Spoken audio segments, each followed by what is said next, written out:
live and high definition. Live, local, late-breaking. This is KOLD News 13 Now. Live. Well, good morning. It is 6 a.m. right now. Still dark outside at Casino del Sol this morning. We're looking at 37 degrees, though. That's right. Some backyard thermometers and the thermometer at Casino del Sol in the west side of town, 37 degrees. But another nice afternoon in store. We'll take a complete look at your weather and traffic coming up here right after this continuing coverage.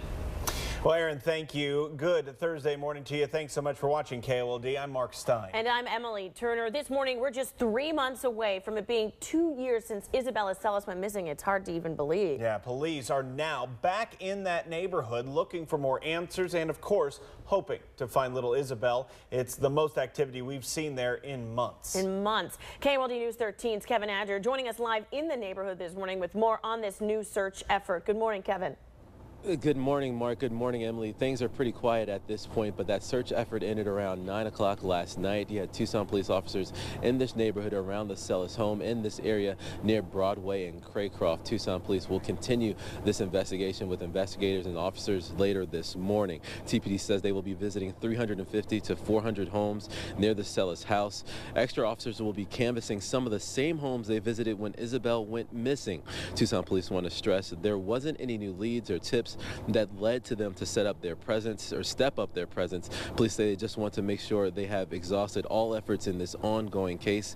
TPD believes it's possible some of the neighbors may have forgotten tiny details during the first search, and this new search could help them remember some of those details and help the case. Isabel's parents, Sergio and Becky, welcome the extra police presence and hopes they find something new. It's a good thing. It's a thing that, you know, you see them and you know that they're trying. I'm hoping that's what that's the thought, that they're trying and trying to get what they need out of this. And so it's a positive, but it has a negative effect to it. It does bring back memories of the whole thing. Tucson police say they will continue this presence and this search and this canvassing of this neighborhood through Saturday. As for the reward for missing Isabel Celis, it is now at more than $60,000. Live from the east side, Kevin Adger, KOLD News 13, live local, late breaking. Kevin, thank you. And we've, of course, been covering this story since the very beginning. And here's what we know about her disappearance. Yeah, she hasn't been seen since Friday, April 20th of 2012. That's when her parents put her to bed. The next day, her father noticed that she was missing from her bedroom, and that's when he called the police. The search started that day and continued for months as police sorted through thousands of potential leads and tips with help from the FBI. Police later said she was abducted. Again, they haven't talked about any solid leads or named any suspects in the case. We have much more on the search for Isabel at TucsonNewsNow.com right now, including documents released by Tucson police through the course of the investigation. You can also learn more about the volunteer efforts in the search. You can also find her picture that you can share on our Facebook page, our Tucson News Now Facebook page. And there at TucsonNewsNow.com, just click on the Finding Isabel link under the home icon on our homepage. And good morning, 6:03. As you get ready to head out the door this morning, definitely thinking about putting on a jacket because temperatures still sitting in the upper 30s right now in Tucson. That's actually a pretty typical morning low for January. But once the sun comes up, we do warm up pretty quickly. Look at that, 54 degrees by 10 a.m. We have relatively light winds this morning out of the southeast, northwest this afternoon. And look at that, you may have the air conditioning on this afternoon. 74 degrees as the high, 59 degrees, still pretty comfortable at 8 o'clock tonight. Because we've been warm, we've been dry, haven't had a lot of rain, our pollution is starting to build up. We're at moderate levels for some of the dust and dirt that we do kick into the air as we go about our daily activities and maybe even have some fires in the fireplaces. Now, moderate levels, not necessarily bad, but if you're a little raspy with your voice or having some breathing problems, if you are one of those that suffer from respiratory issues, this may be the reason. We need some rain to help clean that out. We'll take a look at your 7-day coming up to see where the rain is across the nation. Aaron, thank you very much. Radar vans are in place. They have been for the past hour, and they continue to patrol these areas until 8:30. One is on Columbus Boulevard, south of Broadway, very near Lineweaver Elementary School. If you're taking your kids to school there, check your speed. Same goes at Hollinger School, because that's where one of the other radar vans is until 8:30 on Ajo, just west of 6th Avenue. Meantime, there's something new happening downtown or just north of downtown at St. Mary's and Granada. We'll talk about this in 10 minutes. A new phase in a downtown links project. Looking live now to I-10 from downtown from Congress Street. Both sides moving well. Well, here on this Thursday morning, 3 people in Marana without a home after it caught fire. Northwest firefighters responded to the area off I-10 in Cortero last night around 8:30. The 23-year-old owner of the home was taken to the hospital after suffering smoke inhalation. Crews say a candle left unattended is to blame. They say the home considered a total loss now because of the amount of smoke and heat damage. Well, Northwest firefighters responded to a 2-car collision that sent 3 people to the hospital. That happened last night around 9 p.m. near Dove Mountain and Tangerine.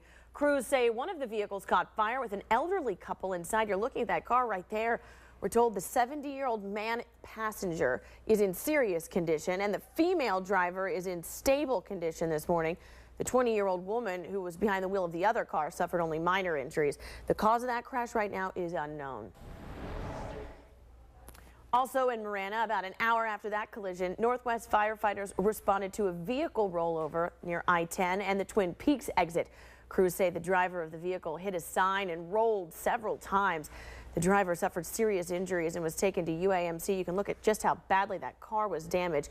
DPS is investigating. New details this morning in Phoenix. A woman already in jail facing serious charges, now accused of trying to hire someone to kill 4 witnesses to her alleged crime. Police now charge 20-year-old Bernadette Beans on suspicion of conspiracy to commit murder. Beans allegedly offered to pay undercover detectives $20,000 to kill 4 witnesses in her case, including a 9-year-old boy. You might remember her case. Beans pled not guilty to charges stemming from a kidnapping and abduction that happened last May in the Phoenix area. She's accused of helping a man kidnap a woman and a 3-year-old boy. The man later shot himself, ending a 12-hour police standoff that involved what you're looking at right here, a SWAT tank crashing through the front of a home. Well, today, Ohio is making history. It's using a new drug combination in the execution of a death row inmate. European manufacturers banned U.S. prisons from using their drugs in executions. So Ohio and several other states were forced to find new drug protocols. Today, the state will use a combination of a new sedative and a new painkiller in the execution of this man, Dennis McGuire.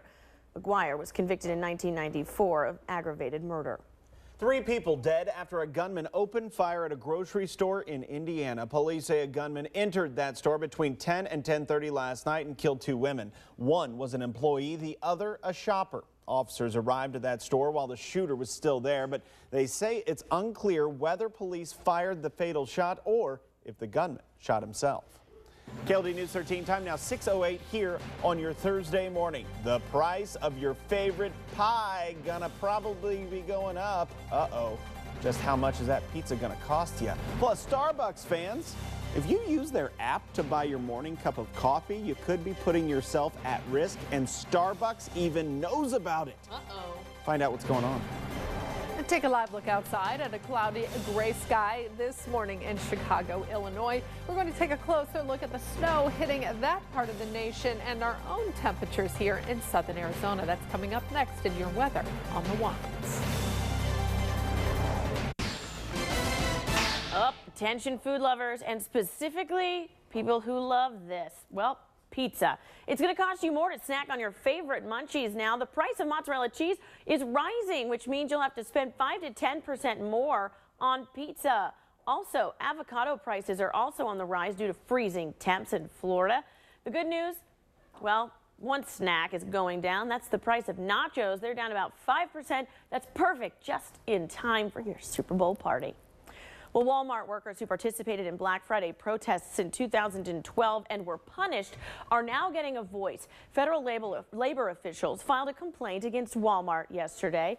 It accuses the company of threatening or disciplining workers who participated in those protests. A Walmart spokeswoman called the complaint a procedural step that would give the company a chance to present its side, claiming workers left their scheduled shifts in order to participate in those protests. Tempe and Tucson employees of Walmart participated in them as well. Well, what would have been Amazon's first union in the United States has actually been turned down now in Delaware. Warehouse workers voted 21-6 against unionizing. This is pretty interesting stuff. An Amazon spokeswoman says that it shows the employees would rather have a direct connection with the company. But a spokesman for another union says that the employees were pressured to vote no. Well, if you use the Starbucks mobile app, you might want to listen up. A lot of you probably going to use it this morning. According to a new research report, that app leaves customers' passwords open to attack. The popular app allows Starbucks customers to purchase drinks and food directly from their smartphones. It saves usernames, passwords, and other personal information in plain text. That means a hacker could pick up your phone that you left behind somewhere, plug it into a laptop, and easily recover your password without even knowing the smartphone's PIN code. Starbucks officials acknowledge the vulnerability, but they say no customers have claimed to have been hacked as a result of this. Well, a recent study links alcohol use to early death. You might want to listen up to this one. Researchers found nearly 80,000 people die as a result of drinking alcohol each year in North and Latin America. Men accounted for 84% of the alcohol-related deaths. Experts found liver disease was the most common cause of death. According to the CDC, heavy drinking defined as consuming more than 1 drink per day for women and 2 drinks for men. Well, back here locally, a group of teenagers putting pressure on adults not to sell alcohol to anyone under the legal age of 21. The youth-led campaign called Project Sticker Shock kicked off at 2 stores on the south side yesterday. You see them here. A group of about a dozen young teenagers placed stickers on 600 alcoholic beverages. The stickers were designed by the members of Our Family Services and For Our Communities Alliance. The groups plan to sticker at more stores before Cinco de Mayo. Well, KOLD News 13, time now, 6:18 on your Thursday morning. Wildcat fans, are you getting excited yet? Oh, yeah. Your #1 team in the country hitting the hardwood tonight against their in-state foe, Cats, Sun Devils, tonight at McHale. Good morning. Does your bougainvillea look like this? Maybe it's a little frozen from the frost over the winter. Well, we have some tips for what you need to know about gardening coming up.